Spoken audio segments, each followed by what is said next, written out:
لاہور سے بھائی وسیم عباس صاحب نے سوال لکھا ہے، لیکن مفتی صاحب آپ کی ایک ویڈیو دیکھی جو جرابوں پر مسح کرنے کے حوالے سے بنائی گئی تھی، جس میں آپ نے جرابوں پر مسح کی کچھ شرائط بتائی تھیں۔ ہمارا سوال یہ ہے کہ اگر یہی شرائط کسی بوٹ میں پائی جائیں تو کیا پھر بوٹ پر بھی مسح جائز ہوگا؟ جیسا کہ فوجی بوٹ ہوتے ہیں، اس میں آپ کی ذکر کردہ ساری شرائط پائی جاتی ہیں، تو کیا فوجی بوٹ پر مسح ہو سکتا ہے؟ وسیم عباس: جی میرے محترم بھائی، جیسا کہ میں نے جرابوں کے حوالے سے بات کی کہ ان جرابوں کو موزے کے قائم مقام کیا گیا ہے، جس میں 3 شرطیں پائی جائیں کہ اپنی طاقت کی وجہ سے کھڑی ہوئی ہو، موٹائی کی وجہ سے ہو، نہ کہ کسی لاسٹک وغیرہ کی وجہ سے۔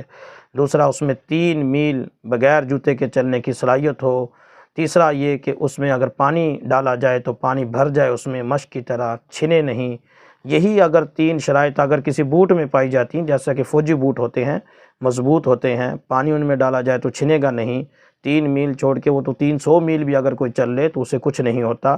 تو اور وہ اپنی طاقت کی وجہ سے کھڑے ہوتے ہیں، لہٰذا فوجی بوٹ پر بھی مسح ہو سکتا ہے۔ شرائط مسح کے صحیح ہونے کے لیے وہی شرائط ہوں گی جو موزے کے صحیح ہونے کے لیے شرائط ہیں، کہ طہارت کاملہ پر پہلے پہننا ہو، پھر اس کے بعد مسح جائز ہوگا، لہٰذا فوجی بوٹ پر مسح کیا جا سکتا ہے۔